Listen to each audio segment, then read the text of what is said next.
네, 오늘 제목은 사랑의 언약입니다. 사랑의 언약. 부제로는 타락 전 아담 언약에 대하여입니다. 타락 전. 타락 후에도 하나님은 언약을 주시고요. 타락 전에도 주셨는데 오늘은 타락 전 아담 언약에 대해서 살펴보도록 하겠습니다. 먼저 알아두셔야 될 점을 말씀을 드리면 첫 창조 시에 하나님이 자기 백성과 거하신 장소를 우리는 에덴 동산으로 알고 있습니다. 그 에덴 동산 중앙이니까 정말 잘 보이는 곳이겠죠. 중앙에 두 그루의 나무가 심겨져 있습니다. 하나는 생명나무, 또 다른 하나는 선악을 알게 하는 나무예요. 선악을 알게 하는 나무 열매는 먹지 말라고 하신 하나님의 명령이 있으셨습니다. 이 명령을 가리켜서 아담에게 주신 아담 명령이라고도 할 수가 있고요. 선악을 알게 하는 나무 열매를 먹지 말라 하셨으니 선악 계명이라고도 부릅니다. 그리고 처음으로 언약을 주셨기 때문에 첫 언약, 그리고 흔히들 행위 언약이라고도 부릅니다. 행위 언약. 그런데 저는 이 행위 언약이라고 불렀을 때 여러 가지 오해와 또 오류들이 발생하기 때문에 이 점을 좀 보완해서 오늘 제목과 같이 사랑의 언약으로 명칭해야 되는 것이 맞다라는 것을 좀 말씀을 드리려고 하는 것입니다. 선악을 알게 하는 나무의 열매, 그 열매 안에 어떤 독소가 있거나 또 생명나무 안에 정말 생명을 이어주는 영양분이 있거나 이러한 것은 아닙니다. 하나님의 명령, 하나님의 언약을 어떻게 여기는가에 따라서 생사화 복이 결정되어지는 거예요. 그러니까 열매가 아닌 먹지 말라 하신 하나님의 약속을 어떻게 여기느냐, 그것이 중요하다는 것이죠. 우리가 이 아담 언약을 어떻게 해석하는가에 따라서 이후로 펼쳐지는 모든 성경의 해석 방법이 결정이 되어집니다. 너무나 중요해요. 그래서 창세기 1장에서 2장, 조금 더 넓게 보면 3장까지 이 내용을 정확하게 설정해 놓는 것이 성경을 보는 눈을 설정하는 것이라고 생각을 하시면 됩니다. 그래서 이 명령의 해석에 따라서 율법이 무엇인가도 달라지고요.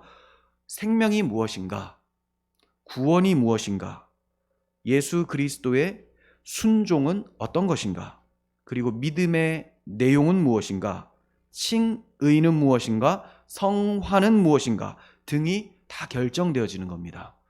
여기에서부터 오류가 나면 뒤에가 계속해서 오류가 날 수밖에 없어요. 그래서 우리가 성경대로 신앙하고 성경대로 신학을 펼치고 또 그 펼친 신학을 또 복음으로 계속 선포를 해야 되는 것이 우리들의 사명인 것이죠.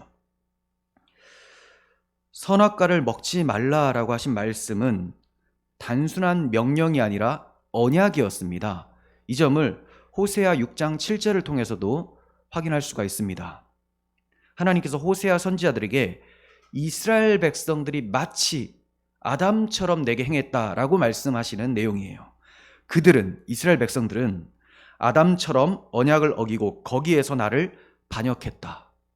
아담처럼 언약을 어겼다라고 말씀하시죠. 그러니까 이스라엘 백성들이 하나님의 율법에 순종하지 않은 것, 다른 말로 메시아 언약, 하나님의 약속하신 바에 순종하지 않은 것을 가리켜서 아담에게 하셨던 그 언약, 동일하게 저들도 언약을 어긴 것이다. 아담처럼 언약을 어긴 것이다. 이렇게 말씀하고 계십니다. 그리고 거기에서 나를 반역했다라는 것은 아담이 에덴 동산에서 정말 풍요롭고 아름답고 죄가 없는 아주 귀한 곳에서 반역을 했잖아요. 이와 같이 이스라엘 백성들은 분명히 이 땅에 죄가 있는 땅이었지만 그래도 하나님께서 이스라엘 백성들에게 많은 영광과 부와 명예를 주셨습니다. 거기에서 타락했다. 자, 이것을 말씀하고 있는 거예요. 그러니까 아담처럼 언약을 어겼다라고 말씀하시니 아담이 받았던 명령은 언약이었다라는 것을 알 수가 있죠. 에덴 동산에 언약이 세워짐으로 결정되어지는 것이 있습니다. 첫 번째는 아담과 하나님과의 관계가 결정되어져요. 예를 들면 결혼 언약을 통해서 부부가 되어지죠. 결혼의 언약을 통해서 부부가 되어집니다. 그 전까지는 사랑하더라도 남이에요. 그냥 사랑하는 사람이지 무슨 관계가 없습니다. 지나가는 많은 사람들이 있어요. 우리와 관계가 없게 되는 거죠. 하지만 그 사람 중에 한 명을 택하여 결혼을 하게 되면 부부가 되어지고 사랑의 관계가 되어집니다. 하나님께서 자기 백성 아담에게 언약을 주셨습니다. 아무에게 언약을 주시는 게 아니에요. 관계가 있는 사람에게만 언약을 주시죠. 지나가는 사람에게 너 나하고 언약을 맺자 하면 뭔데 나한테 그런 얘기를 하냐라고 하죠. 하나님께서 아담을 부르시고 언약을 주셨다는 것은 하나님께서 그를 하나님의 백성으로 삼으시고 너 내 백성이다 라는 것을 가르쳐 주시기 위해서 약속을 주신 것입니다. 언약. 두 번째, 언약 관계는 믿음의 관계라고 할 수가 있어요. 하나님은 보이지 않으세요. 그런데 하나님의 언약, 말씀으로 약속하신 바는 있습니다. 그런데 그 말씀도 잊어버릴 수가 있겠죠. 그래서 눈에 보이는 생명나무와 선악나무를 동산 중앙에 딱 심어두시는 거죠. 그럼 그걸 보면서 하나님의 언약을 기억하는 것이죠. 그러면 보이지 않는 하나님을 이 계명나무, 이 언약을 통해서 생각을 하게 되고 하나님을 신뢰하고 믿겠죠. 그래서 믿음의 관계가 설정되어지는 것입니다. 그래서 생명나무나 선악지식나무를 바라보면서 하나님을 생각하게 되고 내가 창조주가 아니구나. 나는 피조물이고 하나님께서 이 에덴의 모든 풍요로움과 아름다움을 아무것도 한 것이 없는 나에게 거저 주셨구나. 이걸 감사하며 사랑하며 하나님을 찬송하며 섬기는 것이 피조물의 안식이었어요. 그걸 받으시는 것이 하나님의 안식입니다. 그러므로 언약을 통해서만 하나님을 믿을 수가 있어요. 언약이 없으면 보이지 않는 하나님을 믿을 수가 없어요. 그래서 언약을 통해서만 하나님과의 믿음의 관계를 이어갈 수가 있습니다. 이 언약이 없으면 하나님과의 관계 성립은 불가하고 믿음의 근거도 찾을 수가 없습니다. 무엇을 믿어야 되는지, 내가 믿어야 될 대상이 누구신지를 알 수가 없어요. 그래서 하나님께서는 인류의 시조에게 언약을 맺어주신 거예요. 이 언약을 아담 언약이라고 부릅니다. 그런데 이 아담 언약은 어떠한 성질을 가지고 있었을까요? 그 성질을 어떻게 파악하느냐에 따라서 아담 언약의 별명들이 생겨납니다. 흔히들 행위 언약이라는 별명을 붙였어요. 아담이 하나님께서 먹지 말라고 하신 그 언약에 따라서 안 먹으면 살고 먹으면 죽어요. 그러니까 그의 행위에 따라서 살거나 죽게 되니까 행위 언약이다라고 별명을 붙여준 겁니다. 자, 이렇게 부를 수가 있습니다. 분명히 아담의 행위에 따라서 그가 계속 살거나 죽거나가 결정되어져요. 하지만 이렇게 부르면 좀 전에 말씀드린 대로 많은 오해와 오류가 발생이 되어져요. 그래서 저는 합당한 명칭이라고 하지를 않습니다. 이미 아담 언약에 대한 관점은 인본주의 및 현대 신학을 제외하고, 자, 그런 하찮은 신학 제외하고 좀 보수적인 신학들 중에서 개혁주의 신학이죠. 여기에서 두 라인으로 해석이 되어지고 있습니다. 두 라인. 먼저 말씀드리는 것은 저의 해석이면서 동시에 저는 이게 성경적 관점이라고 확신을 합니다. 저와 같이 생각하는 목사님들도 꽤 있으시지만 두 번째로 말씀드리는 그 견해가 훨씬 더 많은 것은 사실이에요. 근데 저는 이제 그 두 번째로 말씀드리는 사람들이 주로 행위 언약이다라고 아주 강조를 하고요. 저는 행위 언약이라고 부를 수 있으나 사랑의 언약이라고 불러야 된다라는 첫 번째 관점을 말씀을 드리려고 하는 거예요. 여러분들께서 한번 들어보십시오. 제가 혼동을 줄 것 같아서 두 번째 견해를 굳이 말씀을 안 드려야 되겠다라고 생각했는데 들으시더라도 여러분들께서 충분히 이해를 하실 수 있을 거라고 생각이 됩니다. 첫 번째, 아담은 하나님의 형상으로 창조되었다. 이게 제가 이렇게 주장을 해요. 그런데 이것은 다른 쪽에서도 동일하게 주장을 합니다. 문제가 될 게 없어요. 하나님의 형상으로 지음받았다. 두 번째, 하나님의 백성으로 창조되었다. 그런데 다른 쪽에서는 하나님의 백성으로 창조된 것은 아니라 무소속으로 창조되었다. 무소속. 소속이 없어요. 그러면 어떻게 되느냐? 행위 언약을 통해서 하나님 백성 되라고, 하나님 백성 되보라고 주셨다라는 거예요. 좀 다르죠, 여기서. 저는 하나님의 백성이기에 백성인 것을 나타내기 위해서는 언약이 있어야지 성립이 되잖아요. 그래서 주셨다는 거고, 저들은 이 언약을 충분히 통과를 하면 백성이 된다는 거예요. 자, 그리고 세 번째는 무죄한 상태로 창조되었다. 이 무죄한 상태는 곧 의로운 상태다. 이게 제가 지금 말씀드리는 거예요. 그런데 다른 쪽에서는요, 무죄한 상태로 창조된 것은 맞다. 하지만 의로운 상태는 아니다. 차이점 아시겠어요? 저는 무죄함과 의로움을 같이 본 거고, 저기는 두 개로 나눴습니다. 이게 참 재밌는 사실은, 제가 우리 후엔 성도님에게 그 성경 구절을 주려면 번역을 해서 좀 주거든요. 그래서 구글 번역기를 돌렸어요. 이걸 그대로 돌렸는데, 무죄한 상태이긴 하나 의로운 상태는 아니다라고 번역을 돌렸더니 의인이지만 의인은 아니다라고 번역이 되더라고요. 저는 무죄한 상태가 의의 상태다라고 본 건데, 다른 쪽에서는 두 개를 나눴죠. 근데 번역기에서는 그 똑같은 말이다라고 얘기를 하는 걸 보면서 참 재밌었습니다. 자, 그리고 네 번째, 하나님과 교제할 수 있는, 영적으로 살아있는 상태로 지음을 받았다. 그런데 반대쪽에서도 동일하게 말씀을 하고 있습니다. 다섯 번째, 하나님께 순종할 수 있는 의지가 있고 하나님께 순종하지 않을 수 있는 의지가 있었다. 쉽게 말해 하나님 말씀대로 잘 살 수도 있었고 죄를 지을 수도 있었다. 하지만 죄를 짓지 않은 상태로 태어난 거죠. 이것도 동일합니다.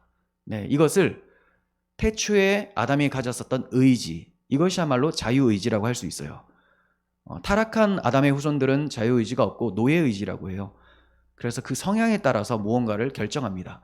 죄의 성향을 따라서 하나님을 싫어하게 되는 거. 그런데 거듭나게 되면 하나님을 사랑하고 하나님의 뜻대로 살 수 있고, 하지만 죄를 또 범할 수 있고. 그러니까 우리가 예수님을 믿고 회복된 것은 아담이 처음 가졌던 그 의지가 회복된 거라고 보시면 되는 거예요. 하나님을 위해서 살 수 있고 죄를 지을 수도 있고. 자, 이것은 동일합니다. 자, 일곱 번째, 순종하는 동안에는 창조 때 얻은 생명을 계속 유지할 수 있었다. 순종하는 동안에는 창조 때 얻은 생명을 계속 유지할 수 있었다. 당연한 거죠. 죄를 안 지었으니까 생명이 갑자기 사라질 리는 없겠죠. 만약에 계속 살 수 있는 존재로 만드신 것이 아니다라고 해버리면 그건 문제가 생겨요. 하지만 저쪽에서 그렇게 생각하는 부류들이 조금 있고요. 대다수는 그렇게 생각 안 하고 계속 살 수는 있었지만, 하나님께서 아담에게 명한 것은 그렇게 사는 것이 아니라 더 나은 상태로 너의 행위로 돌입하라 라고 명하셨다라는 거예요. 그게 무슨 말이냐면, 일정 기간의 순종을 통해서 잘 지키고 있으면, 선악과를 먹지 않고 잘 지키고 있으면 하나님 보시고, 이야, 이 정도면 너는 내 계명을 잘 지켰다, 내가 의롭다고 해줄게 하시면서 영원한 생명을 주시려고 했다는 겁니다. 이 영원한 생명은 그전에도 영원히 살 수 있었지 않습니까? 죄를 범하지 않으면. 근데 여기서 말하는 영원한 생명은 좀 달라요. 네가 내 약속을 잘 지킨 걸 통해서 내가 이제는 절대로 타락하지 않을 수 있는 상태로 만들어주겠다. 이걸 무엇으로 얻으라? 너의 행위로 인정을 받으면 내가 그 상태로 만들어주겠다. 이걸 약속해 주셨다라고 보는 거죠. 저하고는 좀 다르죠. 저는 생명을 가지고 태어나서 하나님의 말씀에 순종하는 순간은 계속 산다. 타락하는 동시에 죽음이 찾아온다. 이거예요. 그러니까 이 사람의 상태는 완전하지만 그 사람이 이 생명을 유지하는 것은 불완전한 상태죠. 언제든지 타락할 가능성이 있는, 하지만 또 순종을 계속 할 수도 있는 이런 상태. 하지만 저기에서는 어떻게 생각하느냐? 하나님은 일정 기간에 시험해 보시고 그의 행위로 영원히 죽지 않을 수 있는 상태, 영화의 상태로 만들어 주시기로 하셨다. 근데 그것을 아담이 못했다라는 거예요. 이거 굉장히 중요한 차이점입니다. 중요한 차이점. 이것 때문에 율법 해석의 방향성이 결정되어지고 예수 그리스도의 수동적 순종, 능동적 순종 이러한 표현들도 생겨나게 마련이고 계속 달라지는 거예요. 자, 그리고 제가 순종하는 동안에는 창조 때 얻은 생명을 계속 유지할 수 있었다고 말씀을 드렸죠. 순종 기간은 정해지지 않았다라는 것이 제 관점입니다. 왜냐하면 영원하신 하나님 앞에서 영원한 의를 얻기 위해서는 영원한 순종이 필요하지 일정 기간의 순종은 일정 기간의 생명밖에는 안 된다라는 것이 논리적인 추론이라는 것이죠. 하나님은 영원하시고 하나님의 약속도 영원한데 그 약속을 지키는 것은 일정 기간이 있다. 이것 자체가 모순이 되어지는 거예요. 갈라디아서 3장 10절 하반절에는 제가 말씀을 드릴게요. 누구든지 율법 책에 기록된 대로 모든 일을, 율법의 모든 것을 항상 행하지 아니하는 자는 저주 아래에 있는 자라. 항상. 왜 항상일까요? 하나님이, 거룩하신 하나님이 항상 계시기 때문에 하나님 앞에 있는 피조물은 항상 말씀대로 행해야지만 의롭다가 되는 거예요. 그러니까 아담이 하나님 앞에 의롭다고 판정을 받으려면 순종하는 그 순간이에요. 순종하는 그 순간. 계속 순종하면 계속 의롭다함을 받고, 1000년을 순종했다. 1000년이 의롭다함을 받는 것이고 1001년째 타락했다. 불의한 자가 되는 것입니다. 자, 그리고 8번째는 생명나무 열매는 행위로 획득할 것이 아니었다라는 것이 제 주장이에요. 생명나무 열매는 행위로 획득할 것이 아니었다. 왜냐하면 이미 생명이 있었기 때문에 그것을 나의 행위로 획득할 것이 아니었다라는 것이고요. 저쪽에서는 생명나무를 먹으면 불멸의 상태가 된다. 타락을 할 수 없는 상태가 된다라는 거예요. 그러니까 나의 행위로 일정 기간의 테스트를 통과하고 나서 의롭다함을 받으면 하나님은 생명나무 열매를 먹여주심으로써 절대로 타락하지 않도록 만들어 주시려고 했다. 그것을 아담이 못했다라고 보는 것이고, 저는 인간의 행위로 생명나무를 획득하는 것이 설정된 적이 없었다라고 보는 겁니다. 마지막입니다. 항상 영원히 순종함으로 하나님 백성으로서의 삶을 유지했어야 했다. 그런데 반대에서는 일정 기간 동안 순종하여 시험을 통과하면 하나님 백성이 된다. 서두에 말씀을 드렸죠. 네, 그렇게 봐요. 그러면 이 아담의 언약을 무슨 언약으로 봐야 될까요? 저와 같이 설정을 해놓는다면 이미 하나님이 자기 백성에게 자기 백성과의 교제를 하기 위해서 언약을 주신 거잖아요. 그렇죠? 모든 것을 다 마련해 주시고, 이거 먹으면 안 돼. 그러면 죽어. 나만 바라보고 생명의 주인이 나인 것을 알고 섬기자. 나와 교제하자. 자, 이것은 사랑의 언약이라는 거죠. 하나님이 사랑하는 자기 백성에게 주셨던 언약이었지, 내 백성 돼봐라, 너의 행위를 내가 한번 테스트 해보겠다 라는 식이 아니었다라는 거예요. 그래서 아담의 행위로 무엇이 결정되어지는 것은 맞지만, 행위 언약이라고 하면 저쪽에 주장하는 사람들의 용어들과 헷갈릴 수가 있게 되어집니다. 자, 제가 사랑의 언약이라고 했는데 그 타당성을 입증하기 위해서, 그 타당성을 이해하기 위해서 앞서 언급한 호세아서를 생각해 보는 것이 좋습니다.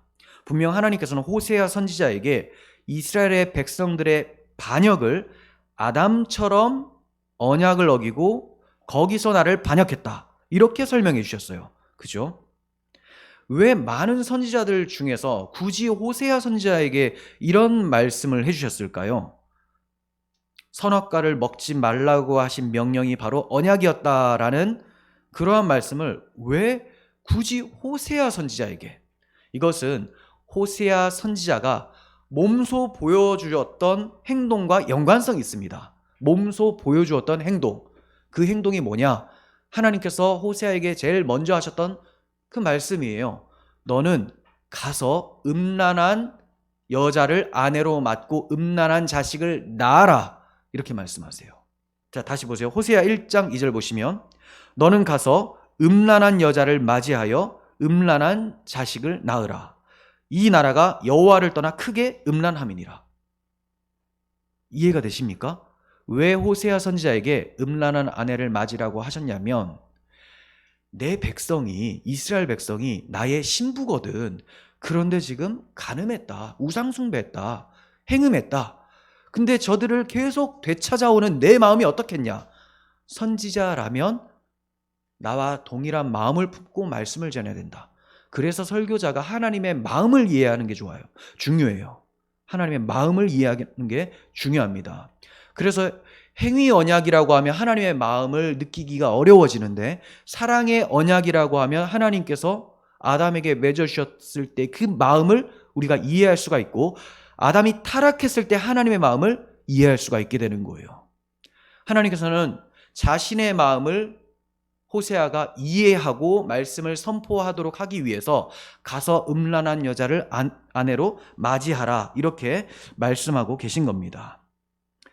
이러한 호세아서를 통해서 하신 말씀이 그들이 이스라엘 백성들이 아담처럼 언약을 어기고 사랑의 언약을 어기고 남편인 나를 버리고 반역했다, 음행했다, 우상숭배했다라는 겁니다. 즉 아담이 언약을 어긴 것도 행음이었다, 사랑을 저버린 것이었다라는 것이 확인이 되어지죠. 맞습니까? 이해가 되십니까? 사랑하는 신부에게 사랑의 언약을 당부하시는 하나님의 마음은 호세아 선지자가 아내 고멜에게 하는 말을 통해서도 분명히 나타납니다.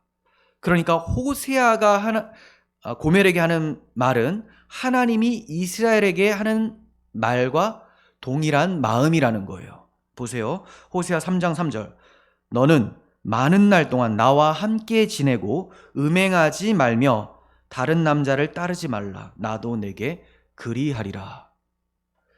이처럼 하나님께서 아담에게 영원히 나만 사랑하고 나와 교제하자. 이 에덴 동산이라고 하는 신혼방에서 나와 교제하며 나의 풍성한 은총들을 누리며 살아라.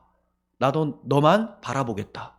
호세아 선지자가 고멜을 너는 나만 바라봐. 나도 너만 바라볼게. 이렇게 했잖아요. 하나님도 아담 넌 나만 바라봐. 나도 너만 바라보며 우리 교제하자. 이렇게 하신 것이 바로 아담 언약인데 이것을 아담처럼 저들이 언약을 어겼다라고 하시잖아요. 이게 사랑의 언약이라는 것이죠. 자기 신부에게 주시는.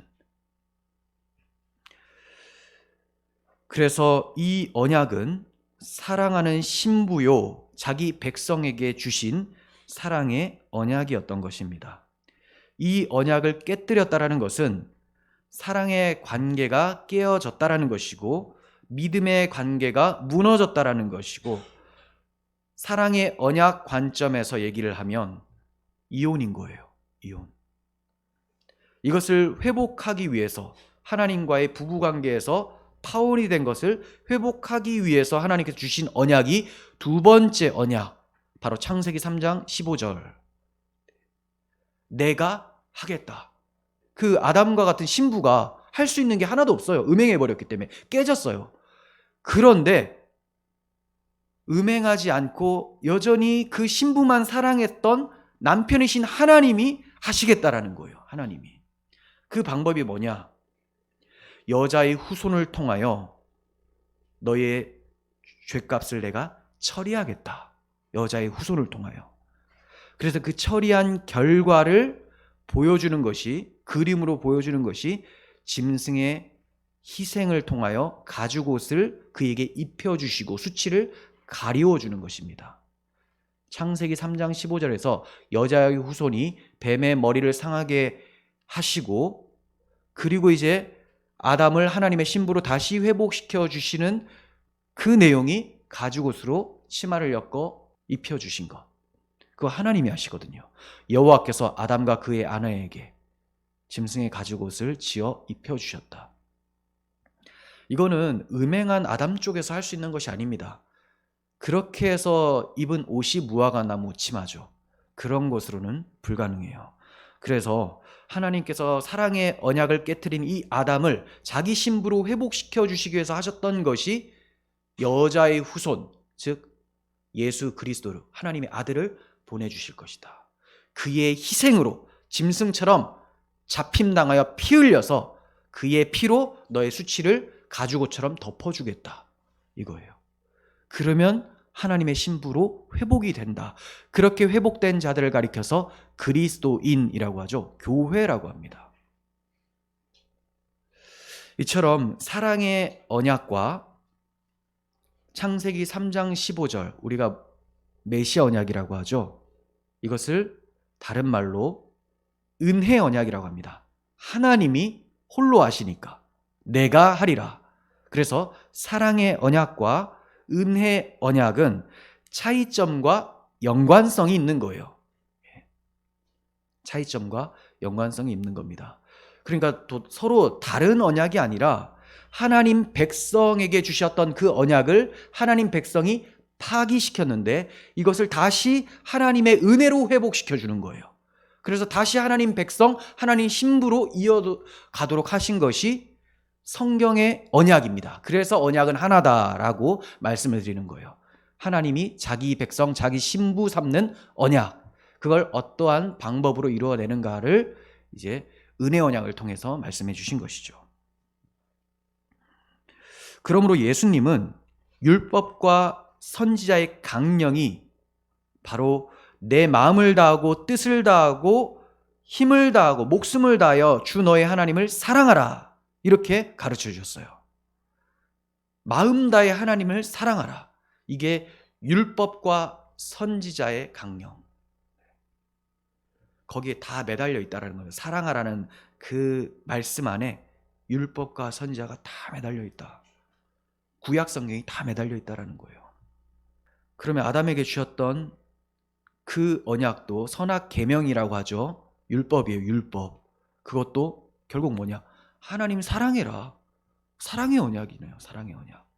예수님께서 제자들에게 마음을 다하고 목숨을 다하고 뜻을 다하여 주 너의 하나님을 사랑하라 라고 말씀하셨을 때는 그 하나님을 전심으로 사랑할 수 없는 죄인들에게 너의 힘으로 해보라, 이렇게 말씀하신 것이 아닙니다.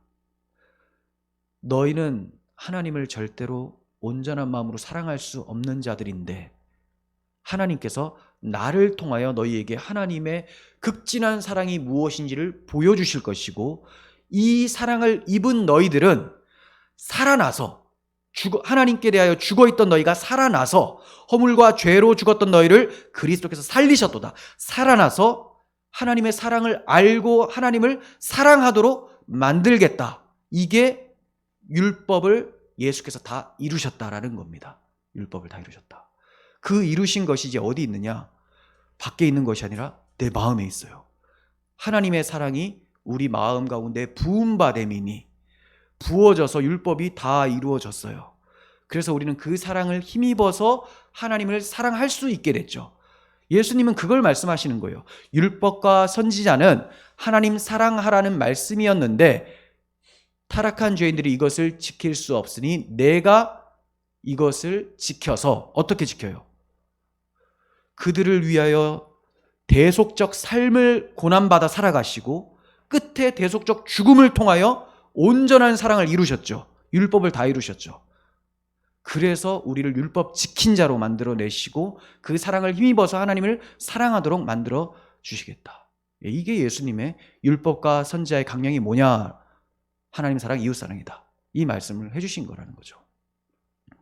이 그리스도의 십자가 대속으로 구약 성경, 율법은 모두 성취가 되었습니다. 이로써 하나님의 신부로 회복된 것을 가리켜서 구원이라고 해요. 구원. 그래서 구원을 다르게 표현하면 하나님의 자기 신부 되찾기라고 할 수가 있습니다. 그러므로 하나님께서는 에덴 동산을 신혼방 삼아서 최고의 환경으로 마련해 주셨고 그곳에 자기 신부인 아담을 두시고 사랑의 언약을 맺어 주셨던 거예요. 선악과 금지 명령이 사랑의 언약이었음은 창세기 이후에 나타나는 문맥을 통해서도 확인할 수가 있습니다. 하나님께서 분명히 선악을 알게 하는 나무의 열매는 먹지 말라라고 하셨죠. 그 언약을 하시고 바로 또 말씀하시는 것이 뭐냐? 아담에게 아내를 만들어주겠다 해요. 아담에게 아내를 만들어주겠다. 그 말은 하나님이 지금 아담과 언약 관계인데 그 관계가 바로 사랑의 관계, 결혼 관계, 남편과 신부의 관계다. 이것을 너의 신부를 통해서 내가 보여줄게. 그래서 바로 결혼 내용이 나오는 겁니다. 문맥을 보셔야 돼요. 여러분, 결혼 생활을 어떻게 풍성하게 계속 유지할 수 있습니까? 서로 사랑할 때 가능하죠. 서로 사랑할 때. 마음으로 간음하거나 육체적으로 간음을 한다면 관계가 깨어집니다. 사랑의 관계가 깨어지고 믿음의 관계가 깨어지고 이혼이 되죠. 이러한 하나님과의 이혼이 반드시 죽으리라라는 말씀으로 표현이 된 거예요. 먹는 날에는 사랑의 언약을 맺었는데 이거 파기하면 반드시 죽으리라. 이걸 결혼 언약으로 얘기를 하면 이혼이에요. 그래서 하나님이 짝지어 주신 것을 사람이 둘로 나눌 수 없다라는 것은 하나님이 예수 그리스도의 십자가 보혈로 다시 하나님 신부되게 하셨는 것은 절대로 나뉘어질 수가 없다라는 것을 말씀하신 거예요. 네. 그걸 알기 때문에 우리들도 결혼 생활 가운데서 이혼하지 않고 서로 사랑하며 사는데 충성을 다해라. 이렇게 이제 말씀해 주신 것이죠. 그냥 율법 조문에 의해서 절대 안 돼 이런 게 아니라 그 사랑을 안다면 참고 계속 사랑하며 인내하며 이렇게 해야 되는 것이 마땅하지 않냐. 이렇게 이제 적용을 시킬 수 있는 것이지 1차적으로는 그리스도의 십자가 사랑으로 신부가 되어진 하나님의 성도들은 절대로 이혼될 수가 없다. 이걸 말씀해 주신 거예요. 둘로 나눠질 수가 없다. 자, 그러니까 아담과 하와의 관계는 갈비뼈에서 뽑아서 하와가 만들어졌습니다. 그러니까 이 갈비뼈로 만들어진 것은 아담의 몸에서 나왔기 때문에 이는 내 살 중에 살이요 내 뼈 중에 뼈다라고 하면서 자기 몸. 그러면 아담과 하와의 관계는 한 몸 관계죠. 한 몸 관계. 바로 하나님과 아담의 관계가 한 몸 관계라는 것을 보여주고 있는 거예요. 그런데 그렇다고 해서 아담이 신은 아니죠. 신은 아니에요. 하나님의 형상을 따라 만들었습니다. 하나님의 형상을 따라. 형상을 따라라는 것을 형상 안에서 만들었다라고 하면 이것은 그가 신이 되는 거예요. 근데 형상을 따라 이것을 복사라고 하시면 돼요. 복사. 원본은 아니죠. 이 복사본은. 하지만 닮았어요. 그래서 하나님의 형상을 따라 아담을 만드셔서 하나님과 교제할 수 있도록 만든 거예요. 하나님과 교제할 수 있는 신부로 세워주셨다라는 거예요. 신부로. 그것을 아담의 갈비뼈에서 뽑아서 하와를 만들어 주시고 둘이 한 몸이 될지니라 하시는 말씀을 통해서 보여주신 것입니다. 그런데 이게 아담의 언약 배반으로 인해서 이혼이 되죠. 반드시 죽으리라 때문에 파기가 되어지죠. 그리고 나서 예수께서 마지막 아담으로 오셔서 남자가 부모를 떠나 하나님 아버지를 떠나 신부에게로 가요. 그 아내와 합하여 한 몸이 된다.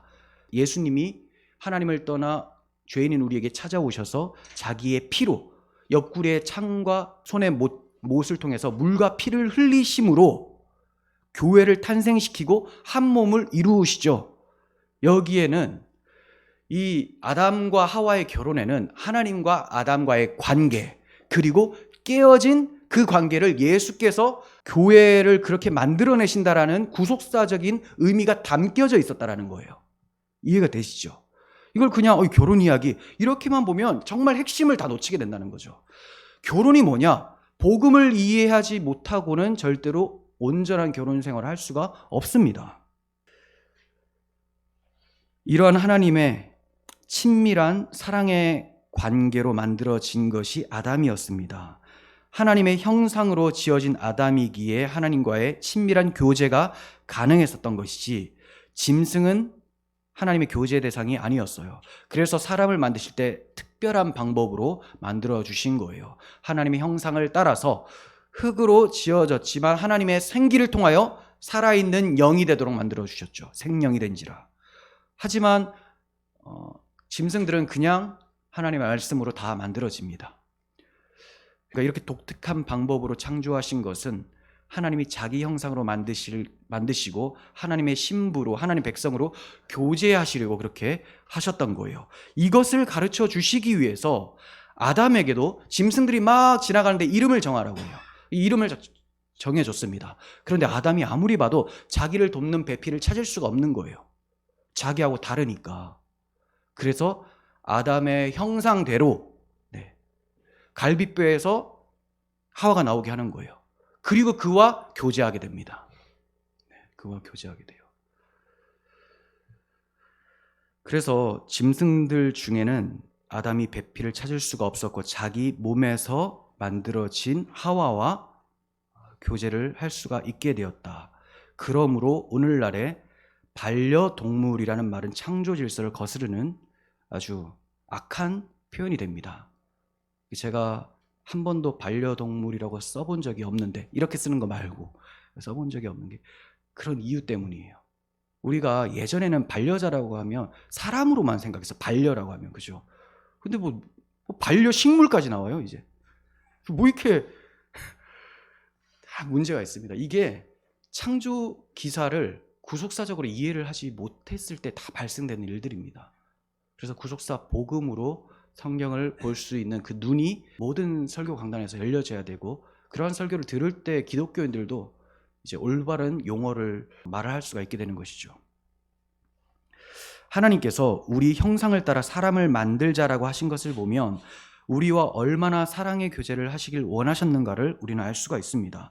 더구나 깨어진 이 관계를 회복시키기 위해서 하나밖에 없는 자기 아들을 십자가에 내어주시면서까지 그 관계를 회복시키시는 것을 보면 얼마나 우리를 사랑하시는지, 얼마나 우리와 교제하기를 원하시는지를 알 수가 있겠죠. 그래서 이것을 아는 성도들은 예배를 목숨처럼 여깁니다. 율법이라서가 아니라 이 큰 은혜를 받았는데 우리 이제 다시 안식을 지키자, 이런 개념이 아니에요. 그리스도 안에서 이렇게 온전한 안식이 우리에게 주어졌고 온전한 사랑이 부어졌으니 목숨 다해 주와 교제하는 것이 나의 목적이 되는 겁니다. 왜냐하면 주님의 목적도 우리와의 교제였거든요. 이 교제를 통해서 하나님이 영광을 받으십니다. 그 교제의 근원은 그리스도의 십자가고, 그러므로 우리는 주님께 예배하기를 힘쓰게 되는 것이고 주님께 기도하고 주의 말씀을 연구하고 묵상하는 것에 힘쓸 수밖에 없는 거예요. 범죄하기 전에 인간과 하나님과의 관계는 아담과 하와와의 관계처럼 저들이 벗었으나 벌거벗었으나 부끄러워하지 아니하였다. 마찬가지였습니다. 죄가 없었기 때문에 하나님 앞에 서는 것을 부끄러워하지 않았어요. 하지만 아담과 하와가 범죄하자 어떻게 돼요? 동산에 거니는 하나님의 음성을 듣고 무서워서 동산나무 사이로 숨어요. 두려워서 피합니다. 창세기 3장 8절 보시면 그들이 그날 바람이 불 때 동산에 거니시는 여호와 하나님의 소리를 듣고, 남편의 소리를 들은 거예요. 그러면 당연히 네 하고 이제 사랑의 응답을 해야 되잖아요. 근데 그렇지가 않아요. 아담과 그의 아내가 여호와 하나님의 낯을 피하여 동산나무 뒤에 숨은지라, 동산나무 사이에 숨은지라, 벗었으므로 두려워하여 숨게 되었다고 말까지 합니다. 마찬가지로 하와가 행음하다가 아담에게 발각되었다면 아담의 낯을 피해서 커튼 뒤로 숨었을 거예요. 하나님께서 이처럼 인간을 사랑하셔서 자기 신부로, 자기 백성으로 삼아주시고 사랑의 언약을 주심으로 사랑의 교제를 영원히 이어가고자 하셨던 것입니다. 그런데 아담이 이 사랑의 언약을 잊어버리고 선악과를 먹음으로 사랑의 언약을 파기시켰습니다. 하나님과의 믿음 관계를 파기시켜버렸어요. 이러한 상황에서 인간이 할 수 있는 것은 아무것도 없어요. 굳이 하나 있다고 한다면 이혼장을 받고, 그 이혼장은 먹으면 반드시 죽으리라죠. 하나님을 떠나서 생명의 근원이신 하나님과 관계가 끊어졌으니 이제 죽음을 감당해야 되는 거예요. 하나님의 공의로운 심판을 받는 것밖에는 회복을 위해서 할 수 있는 것은 아무것도 없었다라는 겁니다. 이러한 절망적인 상태의 아담과 하와에게 복음이 들려지는데 그게 바로 창세기 3장 15절이라는 거예요. 내가 하겠다. 내가 하겠다. 여자의 후손을 통하여 원수 마귀 뱀의 머리를 상하게 하시겠다라는 약속과 이에 대한 결과로 행음한 수치를 가려 주실 것을 짐승의 가죽옷을 통하여 보여주신 것입니다. 그러므로 이 복음의 언약을 우리는 무슨 언약이라고 불러야 합당하겠습니까? 사랑의 언약이죠. 사랑의 언약 관계를 오직 하나님의 아들의 대속적 희생을 통하여 회복시켜 주실 것이기 때문에 또 다른 별명, 은혜 언약이다라고 하는 거예요. 깨어진 사랑을 회복시켜 주시되 더욱 굳게 세워주시는 언약이 바로 은혜 언약, 메시아 언약이에요. 더욱 굳게. 율법의 그 진의가 파기되어지는 게 아니에요. 율법의 진의는 하나님을 사랑하라, 나도 너를 사랑하겠다라는 거잖아요. 그런데 예수의 십자가로 인해서 이 사랑하라는 말씀이 깨어지는 게 아닙니다. 이제 정말로 하나님만 사랑할 수 있는 자로 만들어내시고 더 이상 음행하여 죄 가운데 팔리지 않도록 만들어내셨다. 그래서 더욱 율법을 굳게 세운다라는 표현이에요. 이제 율법을 더 잘 지켜라. 이게 아니라 율법을 지키라는 말도 그 표면적으로 맞죠. 근데 그 진의가 뭐예요? 하나님을 사랑하라. 어떻게 가능하게 되냐? 예수의 십자가 사랑 때문에 가능하게 됐다. 그래서 율법의 폐기가 된 부분이 있고요. 율법이 계속 유효한 부분이 있습니다. 유효한 부분은 그 내용, 하나님을 이 사랑하는 것이 유효한 거죠. 하지만 율법의 앞에서 우리가 사랑하지 못하는 자라는 정죄는 없게 돼요. 그런 의미에서는 폐기가 된 것이죠. 법의 효력은 없어요. 이제 우리는 생명의 성령의 법, 사랑의 법에 이끌려서 그리스도의 사랑이 우리를 강권하시는도다 하는 것처럼 그 사랑에 이끌려 살아가면 되는 겁니다. 네. 예레미야 31장 32절에서 이 사랑의 언약을 새 언약으로 말을 해주고 있습니다. 이 언약은 새 언약이에요. 내가 그들의 조상들의 손을 잡고 애굽 땅에서 인도하여 내던 날에 맺은 것과 같지 아니할 것은, 이것은 시내산 언약, 옛 언약입니다. 이제 중요한 개념이 들어가니까 잘 보셔야 돼요. 애굽 땅에서 인도하여 내던 날에 맺은 언약은 옛 언약, 시내산 언약이에요. 자, 이것과는 새 언약이 다르다라고 하죠. 예. 요한일서 가면 예전 언약하고 다른 걸 얘기하는 것이 아니라 동일하다라고 얘기를 하세요. 그러니까 어떤 점은 다르고 어떤 점은 동일하다라는 거예요. 그거를 여러분들이 아셔야 된다는 거죠. 자, 새 언약은 옛 언약과 같지 아니할 것은, 이렇게 말하는 거죠. 내가 그들의 남편이 되었어도 그들이 내 언약을 깨뜨렸습니다. 그러면 여기서 쉽게 알 수 있는 건 뭐냐? 옛 언약은 하나님을 사랑하라 였는데 새 언약은 이제 깨뜨려지지 않도록 사랑하게 만드는 것이 새 언약이다. 더 쉽게 말씀드리면 시내산 율법은 돌판에 새겨졌죠. 이제 새 계명은, 옛 계명은 돌판에, 새 계명은 우리의 마음판에 새겨지는 거예요. 그래서 깨지지가 않는 겁니다. 이게 옛 언약과 새 언약의 차이점이지 그 정신은 똑같습니다. 하나님을 사랑하라. 그러니까 옛 언약은 사랑하라라는 언약이고 새 언약은 사랑하게 하리라라는 언약인 거예요. 그러므로 성경에 나타난 언약으로 인하여 무슨 일이 있어도 사랑의 관계를 이어가시는 하나님의 은혜와 사랑을 우리는 발견하게 되는 것이죠. 이 은혜와 사랑이 때가 참에 자기 아들을 보내시고 십자가에 내어주심으로 성취가 된 것입니다. 성취하신 약속을 하나님은 절대로 철회하지 않으세요. 이 복음으로 회복된 사랑의 관계는 절대로 끊어지지를 않습니다. 그래서 사도 바울은 내가 확신하노니 사망이나 생명이나 천사들이나 권세자들이나 현재일이나 장래일이나 능력이나 높음이나 깊음이나 다른 어떤 피조물이라도 우리를 우리 주 그리스도 예수 안에 있는 하나님의 사랑에서 끊을 수 없으리라. 그 전에 아담의 행위로는 끊어졌어요. 아담 행위론. 그게 옛 언약이에요. 끊어집니다. 사랑하라라고 했지만 끝까지 지킬 수는 없었어요. 하지만 새 언약은 우리 주 그리스도 예수 안에 있는 하나님의 사랑에서 끊어질 수 없는 상태로 만들어 버리셨습니다. 우리는 새 언약의 일꾼이에요.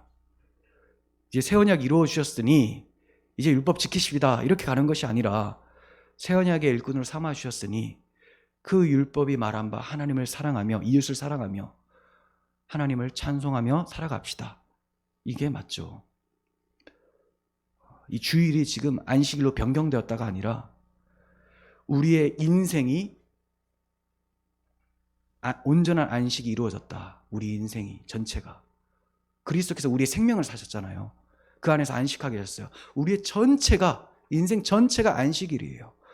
그리고 그 주님의 부활하신 그 날을 역사 속에서 기념해서 우리가 매주, 망각을 너무 잘하니까 매주 기념하여 모이자. 우리가 우리의 전 인생이 안식일이 된 것을 그리스도의 십자가 부활을 기억하며 모이자. 그게 예배예요. 그러니까 힘써 지키게 되죠. 안식일이 주일이라고 생각해서 힘써 지키는 사람들과 모양이 비슷해도 완전히 다릅니다. 그래서 저는 단 한 번도 이거 계명이니까 주일을 범하면 안 된다라고 말씀을 드린 적이 없어요. 우리를 사랑하신 그 하나님의 사랑 앞에서 우리가 내 목숨을 아깝게 여기겠느냐. 사도 바울도 이 복음을 위해서 내 생명을 조금 더 귀한 것으로 여기지 않겠다라고 했습니다. 그래서 우리가 예배하기 힘쓰는 것이지 계명, 그 조문 때문에 지키는 것은 아니라는 거예요. 하나님이 그 아들을 보내심은 죄인인 우리로 하여금 하나님을 향하여 살아나서 사랑의 교제를 할 수 있도록 하시기 위함이었어요. 요한일서 4장 9절. 하나님의 사랑이 우리에게 이렇게 나타난 바 되었으니, 하나님의 사랑이 우리에게 이렇게, 요한은 이런 표현 잘 씁니다. 하나님이 세상을 이처럼 사랑하사 자기 독생자를 주셨죠. 이렇게 나타났어요. 하나님이 자기의 독생자를 세상에 보내심은 이렇게, 그로 말미암아 우리를 살리려 하심이라. 왜 살리십니까? 다시 사랑의 관계를 회복시켜 주시려고. 인간은 하나님을 배신하고 타락했지만 하나님의 사랑은 처음 사랑 그대로 변함이 없으셔서 자기 아들을 화목제물로 내어주시는 데까지 이르렀습니다. 요한일서 4장 10절. 사랑이 무엇입니까? 사랑은 여기 있으니 우리가 하나님을 사랑한 것이 아니요 하나님이 우리를 사랑하사 우리 죄를 속하기 위하여 화목제물로 그 아들을 보내셨음이라. 하나님이 우리를 사랑하신 것이 예수님의 십자가 대속, 그 대속이 하나님의 사랑이고 이 사랑으로 하나님과 화목하게 되었다. 화목제물은 죽는 제물입니다. 죽어서 화목하게 되는 거예요. 그러니까 예수님의 십자가 대속이 하나님 앞에 의롭다함을 받아서 의로우신 하나님과 교제할 수 있게 만드는 것이지, 대속은 죄 씻음만 말을 하는 것이고, 의를 힘입는 것은 예수님이 33년 동안 율법 조문을 지키신 것을 입는 것이다 라고 하는 것은 틀린 것이 됩니다. 그리고 좀 전에 말씀드린 대로, 앞서 말씀드린 대로 하나님 앞에서 영원한 의가 되기 위해서는 예수님이 지금도 그러면 율법을 계속 지키고 계셔야 된다는 거예요. 그들의 논리라면 하늘에서도 영원히 지켜야 되는 거잖아요. 하지만 예수님이 십자가에서 죽으심은 영원한 생명이신 주님이 십자가를 지시고 죽으셨기 때문에 영원한 속죄가 일어났습니다. 영원한 속죄니까 영원한 의가 우리에게 찾아오는 거예요. 그러니까 대속함이, 십자가가 우리의 의지, 예수님의 율법 지키신 것, 이것이 의로 찾아온다라고 하는 것은 복음을 정말 왜곡하고 있는 거예요. 모르셔서 그런 것은 이해를 합니다. 그거는. 하지만 정직한 마음으로 창세기 처음부터 보셔야 됩니다. 그리스도의 피가 어떻게 흘러가고 있는지를. 우리가 붙들 것은 예수의 십자가밖에 없는데, 그래서 어떻게 율법 조문으로 해석하면서 율법과 예수 그리스도를 나누어 버리고 하나님 사랑하라는 것과 새 언약과 옛 언약을 분리시켜 버리고 이렇게 돼서는 안 된다는 겁니다. 우리가 하나님의 이 큰 사랑, 화목제물로 그 아들을 내어주신 사랑을 받았다면 어떻게 살아야 마땅하겠습니까? 요한일서 4장 11절. 사랑하는 자들아, 하나님이 이같이 우리를 사랑하셨은즉 우리도 서로 사랑하는 것이 마땅하니라. 마땅하다. 사랑에 대한 보답은 사랑하는 것밖에 없어요. 하나님께 사랑을 받았습니까? 사랑하십시오. 여러분들이 헌금을 하는 것도 하나님을 사랑하는 고백으로 하는 것이지, 내가 그냥 교회 회원이니까 돈 내야 되겠다 이런 식으로 하는 것은 하나님께 대한 보답이 아니라는 거예요. 여러분, 예배도 마찬가지고 우리의 모든 행동과 말도 다 마찬가지입니다. 성경 보는 거, 공부 좀 많이 해야 되겠다, 지식을 쌓고 싶다, 그 하나님 사랑함 때문에 아니잖아요. 하나님 사랑해서 하나님에 대한 사랑의 보답은 우리가 하나님을 사랑하는 거예요. 그게 하나님을 영화롭게 하는 것입니다. 그리고 그것을 가리켜서 하나님을 영원토록 즐거워하는 것이라고 말을 하는 거예요.